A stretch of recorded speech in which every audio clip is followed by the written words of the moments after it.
श्री जगदीश प्रसाद गुप्ता छत्तीसगढ़ शासन में chief engineer के पद से रिटायर होने के बाद श्री द्वारिका महाराज स्मृति न्यास के तत्वाधान में श्री द्वारकाधीश एवं बागेश्वर महादेव मंदिर का वर्ष 2005 में अपने पुत्रों इंजीनियर कुंजन गुप्ता एवं इंजीनियर भुवन गुप्ता के सहयोग से अवंती विहार रायपुर छत्तीसगढ़ में निर्माण करवाया।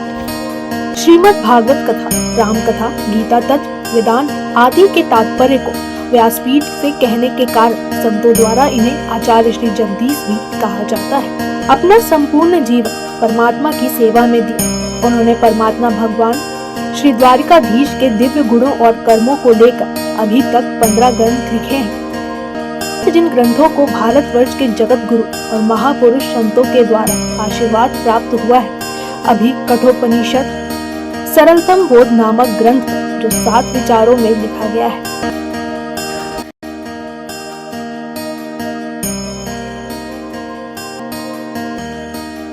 कि पराभवस्तावद अबोध जातो यावद ना जिज्ञासता आत्म तत्व। जब तक आत्म तत्व को, अपने आत्मा को, अपने ब्रह्म के साथ में अपनी आत्मा के एका को जानने की जिज्ञासा नहीं करोगे, जब तक ये जिज्ञासा नहीं होगी आपका ज्ञान नहीं जा सकता, विषयों के प्रति आपका राग नहीं जा सकता, विषयों के प्रति आपकी आसक्ति नहीं जा सकती, उसका पराभव नहीं होता। पराभव तावद अबोध जातु। तो यावद क्रिया तावद इदम मनो, वही ये क्रिया है तब तक, ये जब मन है तब तक क्रिया है, जब तक मन है। कर्मात्मकम येन शरीर बंधा, इसी से शरीर का बंधन है। ध्यान दीजिए, इनकी सापिशस उपाधि है माया की जीव के साथ में, तो बार बार घूमता है।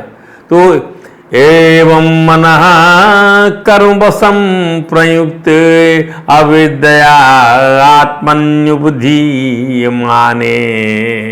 अज्ञानवश नाना प्रकार की, मैं इसका पिता हूँ, मैं इसका पुत्र हूँ, मैं इसका ये रिश्तेदार हूँ, आदि आदि, ये मेरा है, अपना है, ये सब जो है मन का मनात्मक कर्मात्मक संसार बनता चला जाता है। मना कर्म वशम, कर्म के वश में मन हो गया, विषय के वश में मन हो गया, विषय को जानने की जिज्ञासा आपकी हो गई, लेकिन उसको जानने की जिज्ञासा नहीं, किसको? आत्म तत्व को जानने की। इसलिए आपका अज्ञान कभी नहीं जा सकता है। आप बार बार जो है इस प्रकार से शरीर बंधन के चक्कर में फंसते चले जाओगे, कर्म में ही जियोगे, कर्म में के द्वारा ही प्रकृति के सुपुर्द हो जाओगे आप। ध्यान दीजिए, इसलिए कहा प्रीति नयावन मयि वासुदेवे नामुचते देह योगेन तावत। प्रीति भगवान से हो गई, जब तक प्रीति नहीं करोगे, उसको नहीं जानना चाहोगे, अपने स्वरूप को नहीं जानना चाहोगे, आपको ये देह बार बार धारण करनी पड़ेगी। कर्म बंधन की वजह से ये देह मिलती चली जाएगी आपको। ध्यान दिए, योनियों में आप जाते रहेंगे। तो जब तक जीव को आत्म की जिज्ञासा नहीं होती, तभी तक अज्ञानवश देहादि के द्वारा उसका स्वरूप छिपा रहता है। देहादि के द्वारा हमने पहले बता दिया क्या कि भगवान सनत कुमार ने यही कहा क्या? तत्वं नरेंद्र जगतां तस्तुषां देहेन्द्रियासु आत्मा आवृत्ति नाम। ये बुद्धि से, देह से, प्राण से आपका स्वरूप छिपा हुआ है। जब तक यह लौकिक वैदिक कर्म फंसा रहता है, तब तक मन में कर्म की वासनाएं भी बनी रहती हैं। इसलिए कहते ना, इदं न मम अनेन कर्मणा भगवान नारायण प्रीताम नमम। तब तक मन में कर्म की वासना बने, इन्हीं से देह बंधन की प्राप्ति होती है कि ये काम पूरा नहीं हो पाया, ये कर्म करना था मुझ। इस प्रकार अविद्या के द्वारा आत्मस्वरूप के ढक जाने से, अज्ञान से आत्म ढक गया, कर्म वासनाओं कि वशीभूत हुआ चित्त मनुष्य को फिर कर्मों में ही प्रवृत्त करता है। अतः जब तक उसको मुझ वासुदेव से प्रीति नहीं होती, भगवान ऋषभ ने कहा, तब तक वह देह बंधन से छूट नहीं पाता। और यही बात भगवान कपिल ने अपनी मां देवहूति से कहा, क्या? असेवयायम प्रकृते गुणानाम ज्ञानेन वैराग बीजृंभितेन योगेन मयि अर्पितया च भक्त्या माम प्रत्यगात्मानमिहा वरुंधे। जिस प्रकार प्रकृति के गुणों से उत्पन्न हुए, प्रकृति गुण क्या? शब्दादि विषयों, आप सब प्रकृति से उत्पन्न कौन है? शब्दादि विषय, इनका त्याग नहीं करेंगे। इनका त्याग करने के उपरांत वैराग युक्त ज्ञान से, योग से, भगवान कपिल कहते हैं मेरे प्रति की सुदृढ़ भक्ति से, योगिन में अपने भक्त्या मनुष्य मुझ अपने परमात्मा को इस देह में ही प्राप्त कर लेता। तो क्या त्याग करना है? विषयों का चिंतन, विषयों की आसक्ति, प्रकृति के गुणों से उत्पन्न हुई। असेवयायम प्रकृति गुणानाम, भिन्न भिन्न तरीके से भिन्न भिन्न किस्म की बातें कही गई हैं। यथार्थ ज्ञान यही है कि आत्मा ब्रह्म एक है और इसमें प्रमाण है वेद, वेद के सिवा दूसरा प्रमाण नहीं। यह निश्चय होने पर भी दृढ़ता नहीं आती तो क्या करना चाहिए? तो भगवान यम ने नचिकेता को समझाया कि हृदय मनीषा मनसा विक्लिप्त, साधक को हृदय में बैठ जाना है। वैष्णव लोग जिसको हरि बोलते हैं और शैव लोग जिसको हर बोलते हैं और शाक्त जिसको ह्रीम बोलते हैं। ध्यान दीजिए, शक्ति के उपासक ह्रीम बोलते हैं, शंकर जी के उपासक शैव हर बोलते हैं, और जो है भगवान विष्णु के उपासक, कृष्ण के उपासक राम को हरि बोलते हैं। बिल्कुल वही चीज यह हृदय है। हरती हृत ह्री हरणे, हरती का अर्थ है कि चाहे शब्द सुनाई पड़े, चाहे रूप दिखाई पड़े, चाहे कोई ज्ञान हो, स्पर्श का, रस का, गंध का, सबका संस्कार यही हृदय होता है। हरती हृत, और सबको यही पकड़ता है। सबको पकड़ने वाला, सबको छोड़ने वाला हृदय है। एक तो हृदय मान्य हृदय और एक हृदय मान्य होता है आत्मा। ध्यान दीजिए, तो हृदय मनीषा मनसा विक्लिप्तो, शुद्ध विशुद्ध बुद्धि से, निर्मल हृदय से, मन से बार बार उसका चिंतन करने से वह जो है पकड़ में आ जाता है। वह तब यह एतद विद्युतीय अमृतावंती, तब वह जो जानकारी में और ज्ञान में आ जाता है। ध्यान दीजिए, महर्षि रमण हृदय शब्द का अर्थ आत्मा मानते हैं। उनका जो पहला श्लोक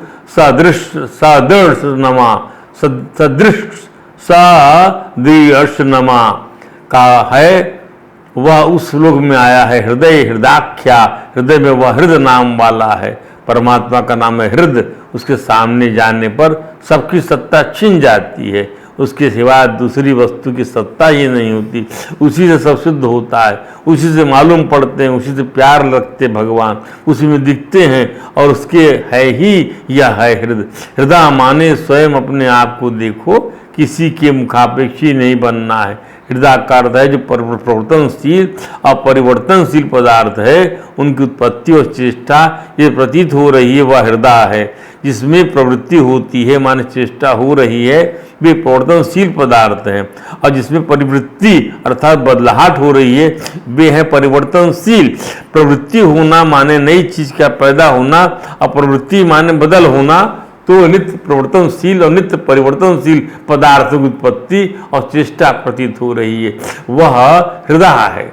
आत्मा ही हृदय है। गीता में परात्पर परम भगवान कृष्ण ने ध्यान योग के साधन से स्वरूप में स्थित हुई चित्त की क्या स्थिति है, कैसे चित्त निरुपाधिक होकर आत्मा से परिपूर्ण अनुभूत करता है। तब इस श्लोक कहा क्या राजा अर्जुन से, यत्रो परमते चित्तम निरुद्धम योग सेवया यत्र चैवात्मा मनात्मानं पश्यन्यात्मनि तु सति। यत्र उपरमते चित्तम निरुद्धम योग सेवया, योग का सेवन करने से, योग सेवया जिस अवस्था में निरुद्ध चित्त, माने चित्त क्या निरुद्ध, निरुद्ध चित्त है, अर्थात इंद्रियां मन में समा गई, मन बुद्धि में समा गया, बुद्धि आत्मा में समा गई, ऐसा चित्त बन जाए, उपराम हो गया, अब कुछ नहीं निरुद्ध करना है, निरुद्ध हो गया चित्त। और जिस अवस्था में स्वयं अपने आनंद, अपने आप को देखता, अपने आनंद अपने आप को, यत्र उपरमति हो गया, यत्र चैव आत्मना आत्मानम, अपने आप से अपने आप को देखता है, पश्चिन आत्मनि तो सती, तब वह अपने आप है, वह अपने आप में ही संतुष्ट हो जाता है, तब वह हृदय के अंदर में आनंदित हो जाता है।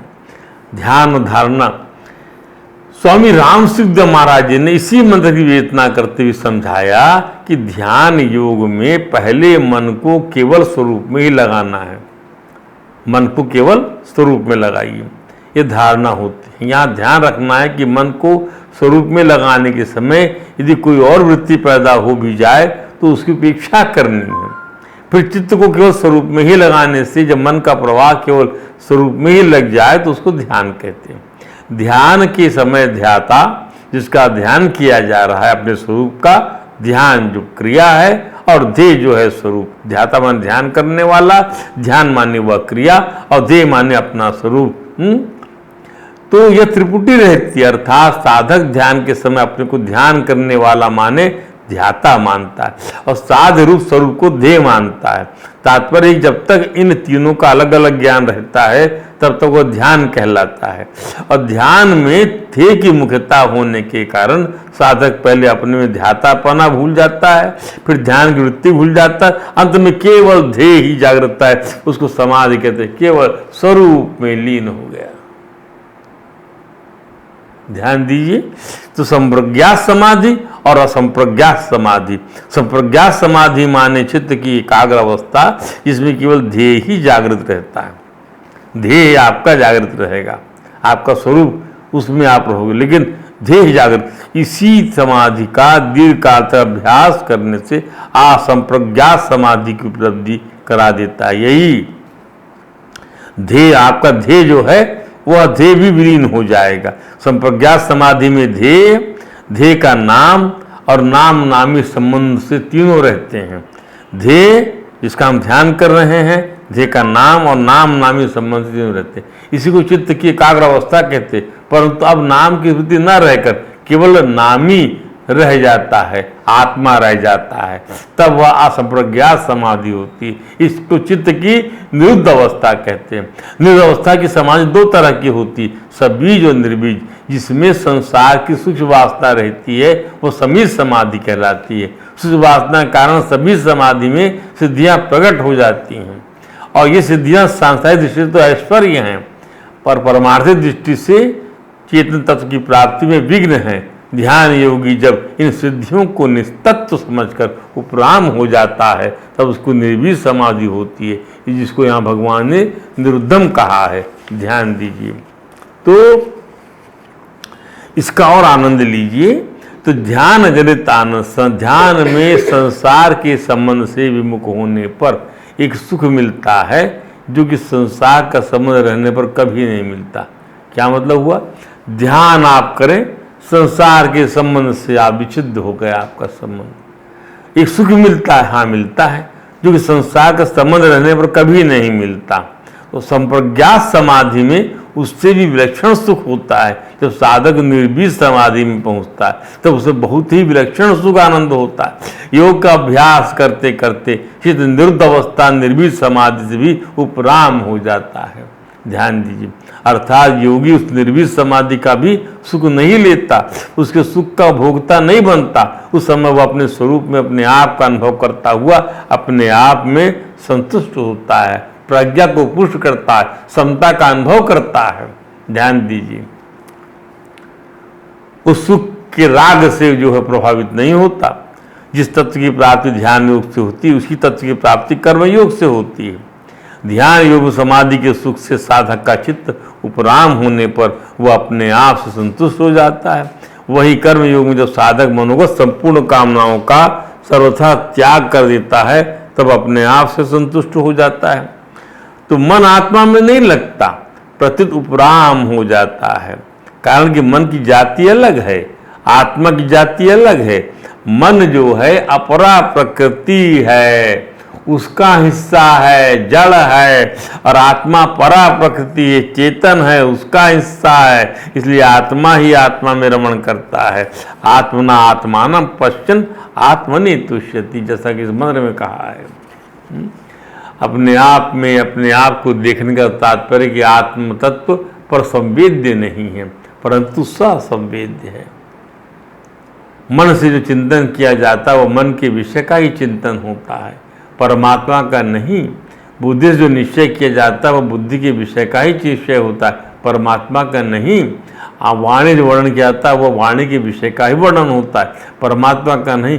तात्पर्य है कि मन बुद्धि वाणी से प्रकृति के कार्य का ही चिंतन होता है, अनाथ वस्तुओं का ही चिंतन होता है, अर्थात जो उनकी जाति है मन बुद्धि की वैसा वो चिंतन करते हैं।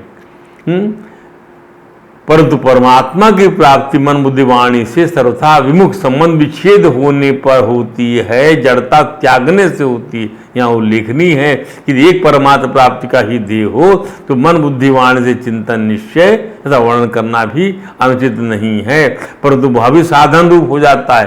परंतु साधक उसमें ही संतोष कर ले, पूर्णता मान ले तो वह बाधक हो जाता है। ध्यान दीजिए, तो ध्यान योग की जिस पद्धति का भगवान श्री कृष्ण ने गीता के उक्त श्लोक में वर्णन किया है, उसी के अनुसार हमें यमराज प्रभु का यह कथन समझ लेना चाहिए कि जिसका स्वरूप अपने सामने प्रत्यक्ष विषय के रूप में नहीं ठहरता, किसी वस्तु के रूप में नहीं ठहरता, किसी पदार्थ के रूप में नहीं ठहरता परमात्मा का, क्योंकि इंद्रिय नेत्रों द्वारा इसे नहीं देखा जा सकता। तब मन से बारंबार चिंतन करके ध्यान में से ध्येय परमात्मा की धारणा कर समाधि की ओर बढ़ना चाहिए। तब वही निर्मल हृदय से और विशुद्ध बुद्धि के द्वारा देखने में आता है। आत्मना आत्मानं पश्यन् आत्मनि तुष्यति, अपने आप से अपने आप को देखते हुए अपने आप में तुष्ट रहना। शुद्ध बुद्धि के द्वारा माने मनीषा, शुद्ध अंतःकरण में माने आत्मनि है, शुद्ध अंतःकरण के द्वारा हृदय परमात्मा को देखते हुए जिज्ञासु ध्याता तुष्ट हो जाता है। तो अब विवेचना कर लीजिए, किसको देख रहे हैं? बोले अपने आप को। किसको देख रहे हो? बोले अपने। किससे देख रहे हो? बोले अपने से। कहाँ देख रहे हो? बोले कि अपने में। तो दूसरे शब्दों में देखने वाला भी खुद, देखने का साधन भी खुद, जो देखा जाता सो भी खुद, और जिसमें देखा जाता सो भी खुद। इसका अर्थ है हृदय जहाँ अन्य कोई नहीं है, कुछ नहीं है, जहाँ भास भी नहीं है, जहाँ अनाद दर्शन नहीं है, जहाँ अपने सिवा कुछ है ही नहीं, वहाँ माँ वाक्य भी क्या करेगा, इसका भी निरसन हो जाएगा। इसी सत्य को भगवान कपिल ने श्रीमद् भागवत में कुछ इस प्रकार से समझाया है अपनी माता को। क्या? यदा नायोगोपचितासु चेतो मायासु सिद्धस्य विसज्जते अंग अनन्य हेतुषु वत में गति स्यात् आत्यंतके यत्र नाम मृत्युहासः। और क्या कहा? मद्भक्तः प्रतिबुद्धार्थो मत् प्रसादेन भूयसा निःशेषं स्वसंस्थानं कैवल्याख्यं मदाश्रयं प्राप्नोति ह्याञ्जसा धीरा स्वादिशा साच्छिन्न संशयः यद्गत्वा नानिवर्तेत योगी लिंगात् विनर्गमे। अब ध्यान समझिए, मेरा वह भक्त, कौन सा मेरा भक्त? प्रतिबुद्धार्थ, तो जागृत भक्त जिसने योग कर लिया, अष्टांग को साधन कर लिया है, ध्यान करता है, समाधि में चित्त उपराम हो गया है जिसका आत्मा में, वह मत प्रसादेन भूयसा, मेरी कृपा से अपने आत्मा में मेरा अनुभव कर लेता है। प्राप्त स्वदिशा, अपने आप उसका सब संशय छिन्न हो जाता है और वो वहाँ पहुँच जाता है जहाँ से लौटकर दोबारा नहीं आना होता। और फिर समझाया जिस प्रकार योगी का चित्त, यदि योगी का चित्त योग साधना मान ध्यान योग में संप्रज्ञात समाधि को प्राप्त कर जब माया की अणिमाद सिद्धियों को नहीं प्राप्त करता और वह माया की सिद्धियों का उल्लंघन कर संप्रज्ञात समाधि अवस्था को प्राप्त करके अपने ध्येय से एकाकार हो जाता, अपने स्वरूप से ब्रह्मात्मय के आनंद में लीन हो जाता है। यही अवस्था जो अविनाशी पद है, जहाँ मृत्यु की दाल नहीं गलती, जीव भाव समाप्त हो जाता है। यही भगवान कपिल का डिंडिम घोष है।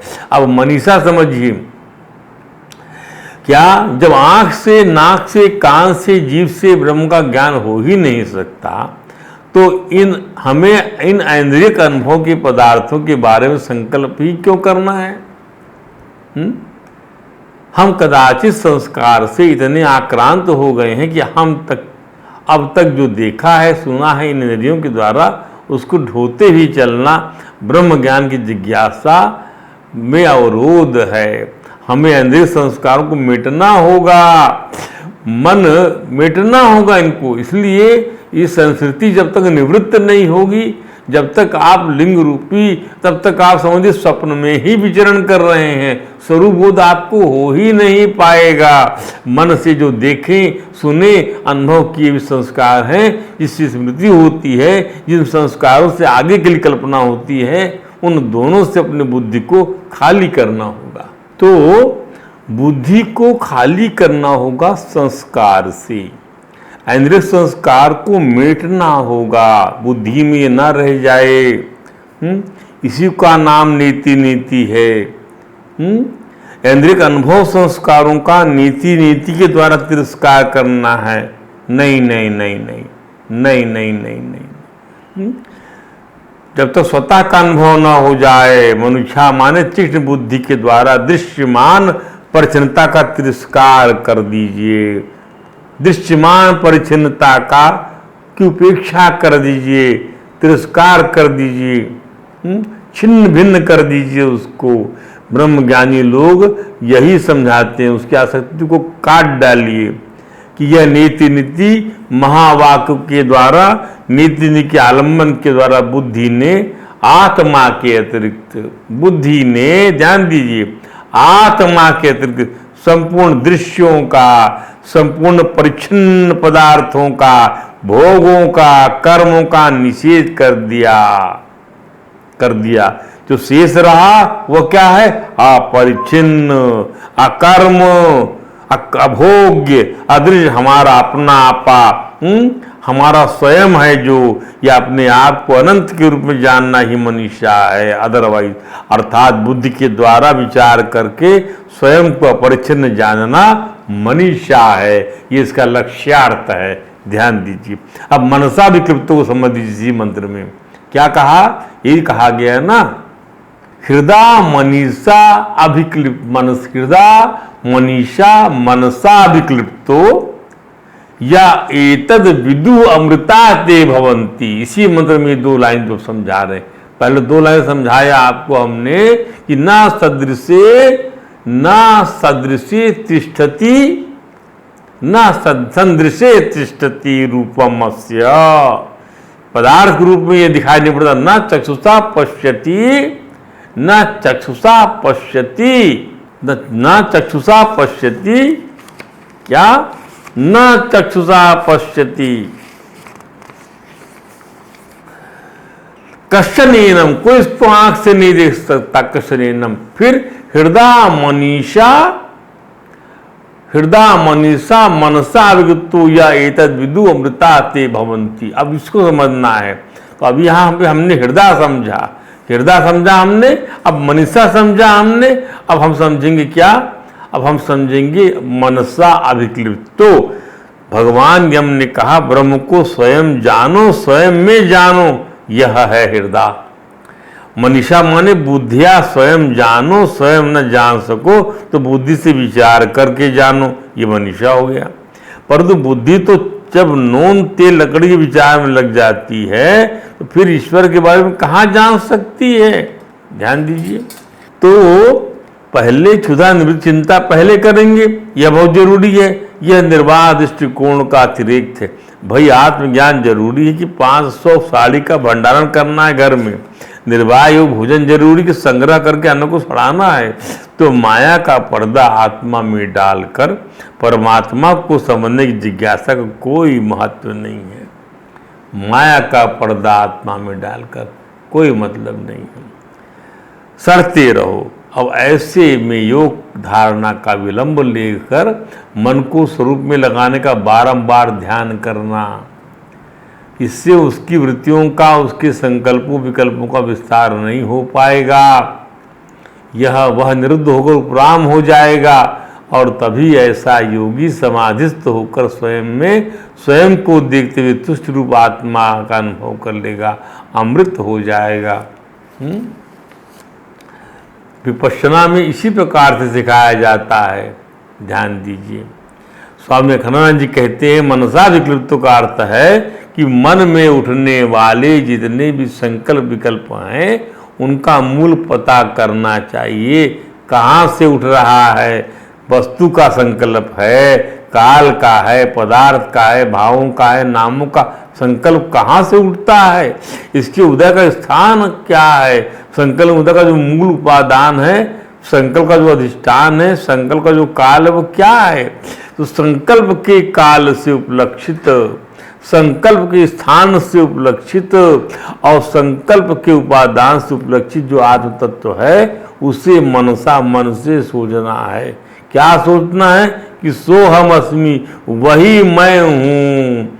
जैसे आप समझिए, जैसे मूर्ति की पूजा करने वाले सनातन धर्मी सत्पुरुष इदम को ब्रह्म करते हैं। ये ब्रह्म है, ये मूर्ति नहीं है, ये ब्रह्म है, ये मूर्ति ब्रह्म है, ये शिवलिंग ब्रह्म है। इदम इदम शिवलिंगम, इदम शिवलिंगा ब्रह्म, ये शिवलिंग ब्रह्म है, ये मूर्ति ब्रह्म है, ये कृष्ण मूर्ति ब्रह्म है। तो जैसे भी इदम, हम इदम में मूर्ति में ब्रह्म भावना करते हैं, उसी प्रकार से हमको अहम में ब्रह्म भावना का, अहम ब्रह्मास्मि, अपने अहम में क्यों नहीं करते हैं ब्रह्म भावना? अहम में भी ब्रह्म भावना करनी है। जैसे इदम में करते हैं ब्रह्म भावना, हमें अहम में भी ब्रह्म भावना करनी है। इस प्रकार मन के द्वारा अहम में ब्रह्म भाव करना मनसा है, और नेति के द्वारा सबका निषेध कर देना बुद्धिया है। और स्वयं जैसे हो उसमें स्पष्टता का आ जाना हृदय है। स्वयं तत्तत्वम स्वमेव बुद्धम, अभिकृप्ति बड़ी विलक्षण है।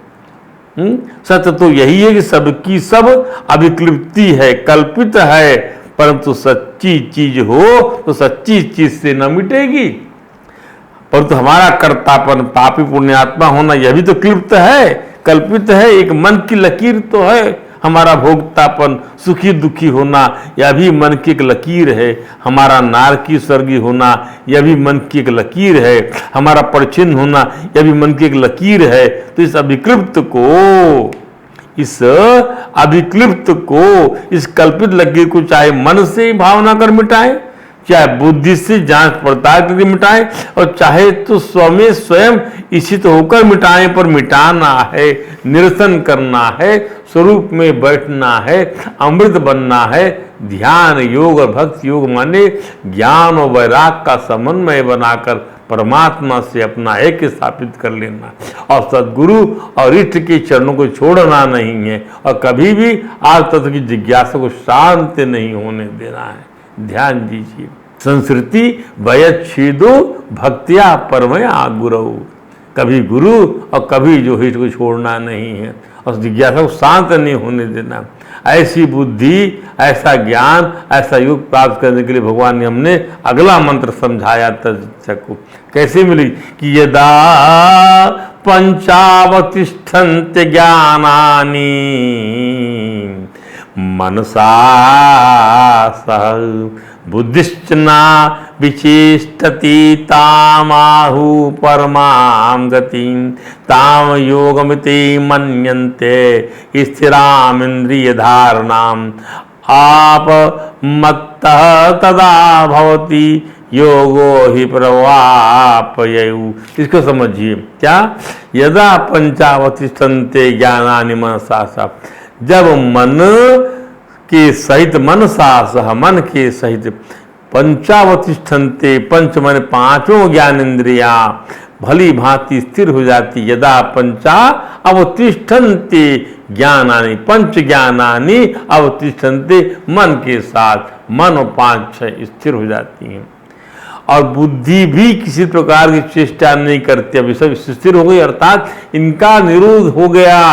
किसमें? बुद्धि में। कोई चेष्टा बुद्धि भी नहीं कर रही है, कोई निश्चय नहीं कर रही है, स्वरूप में मस्त है। बुद्धिष्ट न विचेष्टति ताम आहु, उसको पराम गति कहते हैं, परम गति कहते हैं। उस इंद्रियों की धारणा, स्थिर धारणा को योग मानते हैं। ताम योगमति मन्यन्ते, इस धारणा को योग कहते हैं, क्योंकि उस समय साधक प्रमाद रहित हो जाता है। ताम योगमति मन्यन्ते स्थिराम इंद्रिय धारणा अपमत्तः तदा, अब वो अप्रमत्त हो जाता, साधक प्रमाद रहित हो गया। अप्रमत्त तदा भवति योगो ही, परंतु वह योग उदय और अस्त होने वाला है। अतः परमात्मा को प्राप्त करने की इच्छा वाले साधक को निरंतर योग युक्त रहने का दृढ़ अभ्यास करते रहना चाहिए। नहीं तो ये जो है आपका मन जो है निरुद्ध हुआ, उसके बाद फिर से इंद्रियां प्रवृत्त हो गई, तो ये बार बार ऐसा हो, बार बार उसको उन इंद्रियों को अंतर्मुखी बना के ही रखिए। बाहर देख रहे तो ऐसा लगता है बाहर में इदम को ब्रह्म बना के रखिए, उसको जानने मत दीजिए। परात्पर परम भगवान श्री गीता में कहा, यदा संहरत चायम कुर्म अंगानि सर्वसः इंद्रियाणि इंद्रियार्थेषु इंद्रियाणि इंद्रियार्थेभ्यः तस्य प्रज्ञा प्रतिष्ठिता। जिस तरह कछुआ अपने अंगों को सब ओर से समेट लेता है, और वैसे जैसे जिस काल में योगी इंद्रियों के विषयों से इंद्रियों को सब प्रकार से समेट लेता है, तब उसकी बुद्धि स्थिर हो जाती है। यहाँ कछुए का दृष्टांत देने का तात्पर्य है, जैसे कछुआ चलता है उसके 6 अंग दिखते हैं, 4 पैर, 1 पूंछी और 1 मस्तक। परंतु जब अपने अंगों को छिपा लेता है तब उसकी पीठ ही दिखाई पड़ती है। ऐसे ही जो योगी प्रमत्त नहीं है, अप्रमत्त हो गया, अपनी बुद्धि को निश्चेष्ट करके मन उसमें बुद्धि में लीन हो गया, स्थिर प्रज्ञ कहलाया ऐसा योगी। यदि वह अपने 5 ज्ञानेंद्रियों को और मन को अपने विषय से हटा लेता है तो जो है योगी स्थिर प्रज्ञ कहलाता है। भगवान यम ने स्पष्ट, जैसे कछुआ सब अंगों समेट लेता है तो केवल पीठ दिखाई पड़ती है, उसी प्रकार से भगवान यम ने स्पष्ट किया, उस योगी की बुद्धि भी किसी प्रकार चेष्टा नहीं करती। भगवान श्री कृष्ण भी कहते हैं, अगर साधक का इंद्रियों आदि के साथ किंचित मात्र भी मानस संबंध रहता है तो स्थित प्रज्ञ नहीं होता वह। ध्यान दीजिए, इसलिए श्वास को जीत लेना भी योग की पहली क्रिया में आएगा। मन स्थिर हो जाएगा, बस उसके बाद फिर जो है वो लीन हो जाता है बुद्धि में। जब कोई निश्चय नहीं रहता, स्वरूप दर्शन हो जाता है। इंद्रियों के अपने अपने विषयों से सर्वथा हट जाने से स्वतः से तत्व का जो अनुभव होता है वह काल के अधीन, काल की सीमा में नहीं है। इसलिए स्थिर प्रज्ञता को परम गति कहते हैं। ध्यान दीजिए, परम गति या स्वतः सिद्ध तत्व जो काल की सीमा से परे है को यूं समझा जा सकता है, इससे आकाश में सूर्य रहने पर भी आंखें बंद कर लेने से सूर्य नहीं दिखता और आंखें खोलते ही दिख जाता है। तो यहाँ सूर्य और आंखों में कार्य कारण संबंध नहीं है, अर्थात आंख खोलने से सूर्य पैदा नहीं हुआ है, सूर्य तो पहले से ही जो का त्यों बना हुआ है। ध्यान दीजिए, केवल आंखें बंद करने से हमें उसका अनुभव नहीं हुआ था। ऐसे ही यहाँ इंद्रियों को विषयों से हटाने से स्वतः सिद्ध परमात्मा का जो अनुभव हुआ है वो मन सहित इंद्रियों का विषय है। तात्पर्य है कि वह स्वतः सिद्ध तत्व विषय भोगों के साथ संबंध रखते हुए और भोगों को भोगते हुए भी वैसा ही है, परंतु विषय भोगों के साथ संबंध रूप पर्दा रहने से उसका अनुभव नहीं होता। ध्यान दीजिए, आंख बंद कर दिया, आंख बंद कर दिया तो सूर्य नहीं रह गया, ऐसा नहीं है। सूर्य पहले भी रहता है, इसलिए वह हमेशा रहेगा, उन वस्तु इदम में भी वो विराजमान है। तो अनुभव, और यह पर्दा हटते ही उसका अनुभव हो जाता है। परंतु भगवान यम ने ऐसे युगों को प्रवाप्यु कहा, अर्थात कभी भी हम योगारूढ़ और कभी हम योगभ्रष्ट हो गए। यही बात भगवान श्री कहते हैं कि केवल इंद्रियों का विषयों से हट जाना ही स्थित प्रज्ञ का लक्षण नहीं है। विषया विनिवर्तन्ते निराहार देहना रसवर्जन सो रसोप्यस्य परम दृष्टा निवर्तते। इंद्रियों को विषयों से हटाने वाले साधक मनुष्य के भी विषय तो निवृत्त हो जाते हैं, पर रस निवृत्त नहीं होता, परंतु परमात्म तत्व का अनुभव होने से ही ये स्थिति पर उसका रस भी निवृत्त हो जाता है, अर्थात उसके संसार में रस बुद्धि नहीं रहती। इस मंत्र की थोड़ी विवेचना करते। कोई रोगी है तो सोचता है क्या करूं, शरीर में पदार्थों को सेवन करने की सामर्थ्य नहीं है, उसमें मेरी परवस्था है, परंतु जब मैं ठीक हो जाऊंगा, शरीर में शक्ति आ जाएगी तो मैं पदार्थों का सेवन करूंगा, अच्छा माल मलाई खाऊंगा। इस तरह उसके भीतर रस बुद्धि रहती है। ऐसे इंद्रियों को विषयों से हटाने पर विषय तो निवृत्त हो जाते हैं, पर उस साधक के भीतर विषयों में जो रस बुद्धि सुख बुद्धि जल्दी से निवृत्त नहीं होती, परंतु इस स्थित वक्त की रस बुद्धि निरंतर परमात्मा को प्राप्त करने की इच्छा वाले योग का अभ्यास दृढ़तापूर्वक करते रहने से निवृत्त हो जाती है।